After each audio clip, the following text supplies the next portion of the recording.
zanina tang chuan Donghua movie pakhat Marvel Universe kan entran don ani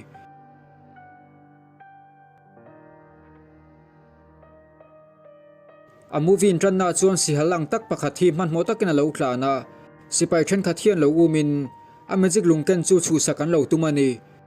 hol bevek ni to ma se si hal chuan a thil kan chu pek mai me tum lo hleya ama le ma chu in ti puakin a magic lung chuan a kol tu thar lo ngak le don ani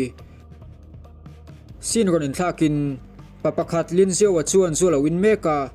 kumruk liam ta khan interclan tournament ta klan dang mi in olsam taka hne wanga nia chumin ya tang chuan anu na beidong hle ni afa pala no pangtak lindong a chulungoi lo takina tlan chuaka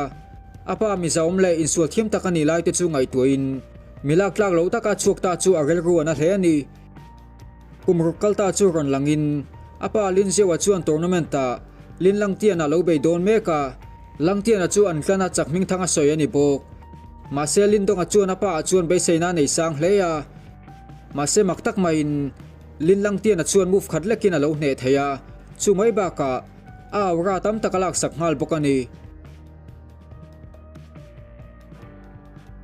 kumtam takaliam le hnu chuan lin dong a po chu rol thar a lo ni towa aka chante ho chuan an Hmuhsit thein apa nen chuan milak lak lo tak tangkai na pakhat ma nei lo an ni thuan soya lindong a chuan lo ngai thei big loin lo be le da tuma ma se ka sen lin sa wa chuan olsam taka khama lo tlo tlain Insual chuan ka sen ta chu a hne lo hle ni lung pakhat chunga hian zuk tlain athi sena chuak boka atlak na bula chuan magic lung si halvarin ti pu phana chan kha lo wamin amut na lung chu aron tikeya ahnuya chuan atla thlata ni tui chunga hian a ron har chuaka a omna chu makati in a hmain voi khan mala mungai lowa maktak mai na kuta chuan chin siana engimo eng thei hi lo om boka a hliam zongzong po chu lo dam vek to ni ina hole nu chuan aunau nu jingtani chu ron kalin amuthil thailo wang chuan in fiam puya ron soma hlim takan in fiam nu chuan hole in lindong a po chu tuiti takin amuhila maktak mai in amumanga chuan dimension pola hian alo oma mau tam tak alo ombok khil hai taka omlai chuan amang chemi pakhat hi wa muwa chupa chuna ron pe ngal bok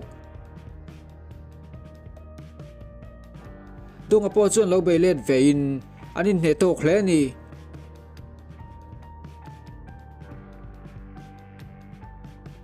zinga ron har chuan inchung thing khama hian alo bok daya a in chu lo nok nuai bok pon lama naw au thom chu khrezuya aka zen lin sana te ho khan na naw chu an ti buai lo ni tani hnim dam doi lak chu an hol lok to ani thu lo sein chu sakan lo tuma ma se tani na pek ma che chuan lindong a kharon thleng ve chia au naw nu chu ron ven hi matumani lin sana te ho chuan an lo ngai ne pin be thaman lo ngai lowa ma se lindong a chuan a hlau bik lo hle Insual tanin donga chuan lin sana be na chu lo dang theya amumang kha mumang satlia lo ni loin chak zong te na body face an tia level 4 lai lo kai ve towa lin sana nen chuan an level ai nang chia to ni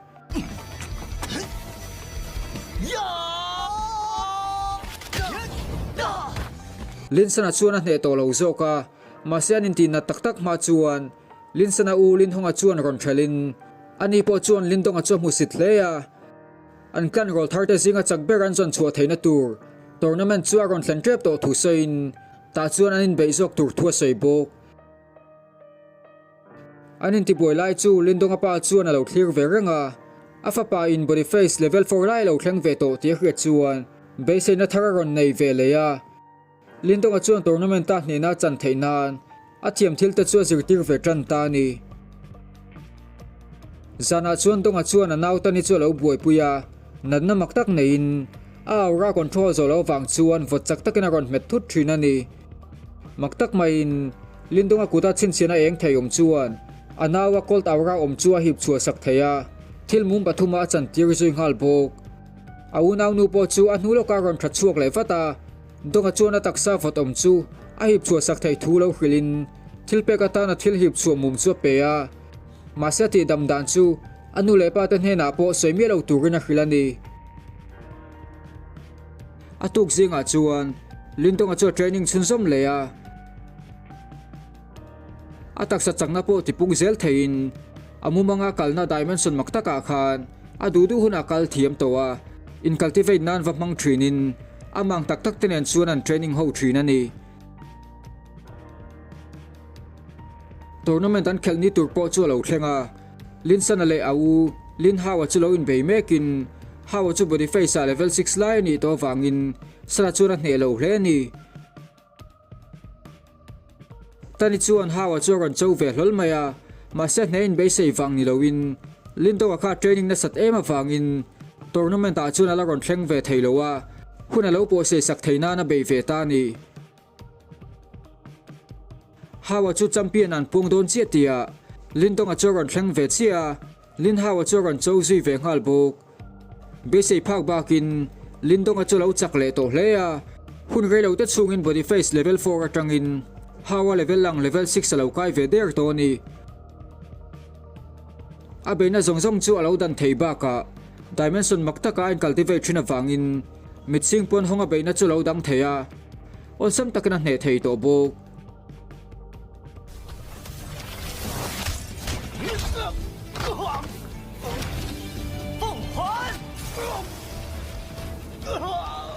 alo mutu lin tonga pa le apatia te apulin san tian ate chuan makan lo ti hleya an chung ko gol thar chak bera lin tonga chuan puang ta ni tournament ta zo nu chuan lin tonga pu lin chung kwa an ho tu pa ber chuan a fa pa pa ni te hne na an thenom klan le chung kwa le zi chung kwa te chu tang ruala an khuwa king yen atanga nek chuan tum thua soya an do le theinan furious blade chung kwa te chu in rem nan simpui ve ngai thu sein an maloka hunting tournament an nei tura an chung kwa chuan chak nge ya ngai thua sei boka chu tournament ta chuan ram sawang tak anin pel siak don ani lin zan tian a chuan lin donga kuta anin nga hle thu sein an chak theinan donga chu thataka training peturin a hril ngal bok chu ti lai chuan le chung kwa po chu ron lang vein chung ko duam tak an nia an fa pa le lia chu an klan ho tournament ta chuan a tel ve dona lia chuan an chak zong an te na advanced artillery spirit face an ti chu lo thleng to in apa po chu na chuang hleya tournament ta chuan chaksa anin ngai ani lindong apa chuan a fa pa hne na chuan tun tum anin ti sing na chuan ram sawang tak fire python tiger an ti chu anin pel siak tur thu sein an tha khera ngai lowa a mei mor an hon pon an chak thei don ani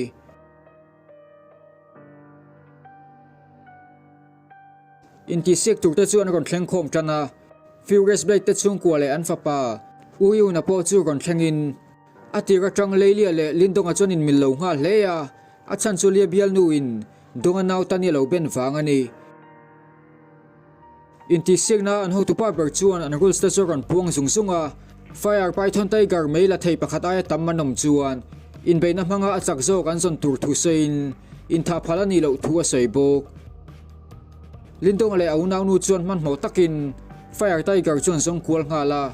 ma se le le anaw te chuan lo va mu ma sa in a meilak chuan lo tum meka ma se sakai chu kol ema wangin a mei mor chu an tan sak mai thei lo ani lindong ate chuan lo clearin ti dan turan lo ngai tua chuti lai chuan furious blade te fa pa uyu na le a team te ron thleng ve in trandun puya an ron som zui bok sakai chuan chai chau huna leilia team te chu va bei buaya pakhatin sakai mei chu an lo tan thei thu asaya dunga po chu na idea chu tha ti ema wangin trandun chu aram ti ta ni sakai chau deuh nu chuan an vai chuan an ron chuak khoma leilia te team chu an va bei tran ta ni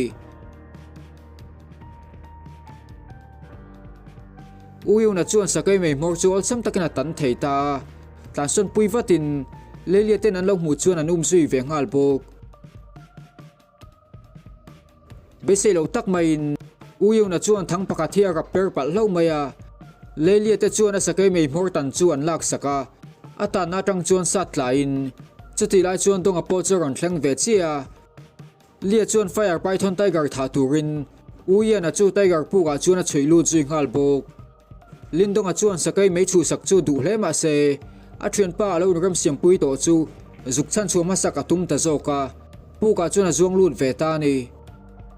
chuti lai chuan leilia le team te chuan lo let le towa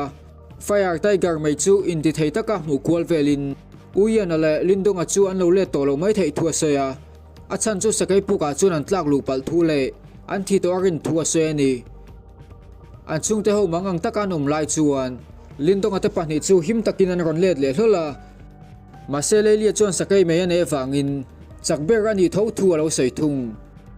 be sei lo tak mai in lindonga te po chuan fire python tiger no te an lo hon ve renga uyan a chuan thil thlen dan ron soin lia chuan dan bo chia thatuma sakai puka pet lu thu soin mase fire tiger chu amen tan sakawang khan an huloka thia thilvet him tum neyan ema wangin puk chuan en kuala sakai no te pahni chuan wachar chuak ta ni thil thlen dan an hret chuan ian a chung te le donga chung te chuan lungoi lo hleya an tournament ta chuan pakhat chaw an chak the wangin in beina mangin an zona ngai dona in beina chuan lelia pa chuan afa pa chu nena chang tura ada sa fire python tiger no te chu ne duema wang chuan chona siamin in beina afa pa lia chu achak zok chuan an fire python tiger no te chu an pe ka ngai tur thua soya mase afa pa ina hne lo zok chuan an steelwood minor chu lin chung kon hena chuan an pek tur thua soi bok athu sei chu makan ti hlom hleya achan chuan steelwood minor chu an chung ko ho sang na chan berle thil lu takani wangani lei chung ko chu anin ring tok hleya achan chu an fa pa chu insuala an zinga fe sang berani tian hret wangani maselin do ka chuan nga tan ma lo ngai lowa an chong na chu lo pom sak ngal bok in bei tur chuan anin peita atira chuan lelia chuan in chung takin earthly spirit power chu sok wal vela maselin do nga po chuan atiang chia chu lo ti ve thein alo mutu ta chuan makan ti hlom hleya donga po chu earthly spirit face a tuma hre lo na lo kai ve reng to ni hun kal to lo lang lein lindonga tournament ta kalma khan apa chuan pial chikha thia lo pe ya chu thil chuan awra ti chak vak the ani anin beina chu tranin anin hne tok hleya anua lindonga chuan a hne lo deu zoka achan chu power chuan ei thar chi awangani masya nuloka a power man dan chu a thiam chho zungzunga lelia chuan a speed chu ron ti chak le thutin donga chuan invent bak ti the anei ri lo ani lightning secret technique an ti mangin lia chuan a hnek chun zom ngal chot chot bok maselin donga chu alo in dang ve thei zela technique chu la thiam tliam zo ri ma se a technique hre to te pani chu mang kopin adin mun tha zo ka ding thei tho ani lelia chu thin rim to hleya a move sakber chu man ron tumin chu move chuan thina hial po thlen theya donga patia chuan lei chung ko ho chu warning lo pe halin chu in beina chu in thana turani lo thua ron soya mase lelia chu top du chuan lo wangin donga chuan undergate seal technique mangin lo in ve na tuma chu tiang technique lo mang thei to chu makan ti hlom hle ni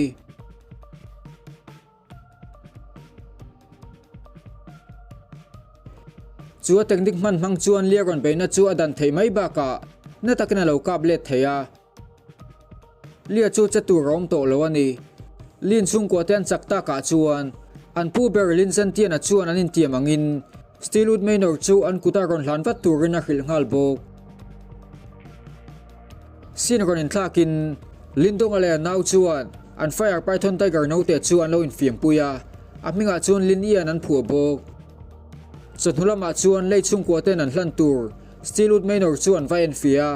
maseti chiat ve kalo ni to ni atitu chui chu tumin engnu mai bon song kuala chuti lai chuan sakei lin ian a chu tlang son thutin donga chuan a zui ve ngala puk pakhat tlang kang le monster ru lian ta komna hian wa mu chuaka chu mai ba ka sakai no te chuan crystal pol hi vacharin engma ngai to chiang lo in a dol ngala lindonga chuan lak chu sak tum ve ma se a thei to lo ani anua pangpar danglam tak hi lindonga chuan awa muleya ma se vakal nai chuan a kuta chin chiana khan chu pangpar tang chuan energy danglam tak hi blue trawa lindonga taksa po chuan kan pha ma se chin chiana chuan a hnuloka a hip zo sak vek the ani chumhnu chuan an chung tiom na lam chuan vapan leya lindonga chuan volcano pu kan mu chu thu sein puk chunga lungchar pakha chuan la chuka lung hu tak mai yang one stone an tia lo nia an vai chuan puk lam chu pan vatin chu pu ka chuan lung sen yang one stone chu tam tak alo goma mi ho satak an ni theidon ani inan let nu chuan lindong a chuan a kuta chin chian a hmang chuan lungsen pathum chu thlifimin ai hlule zuala a chan tir theibok chuti lai chuan lei chung koluber lei bawan lin chung ko ten an stilut mainor peka lungsen khuran mu chuak ti chu lo khave chia a thinarim zual hle ni ma se assistant chuan plan phakar tak lo nein lei bawa mel po chu a hlim le theidewa episode 1 chu top ta ni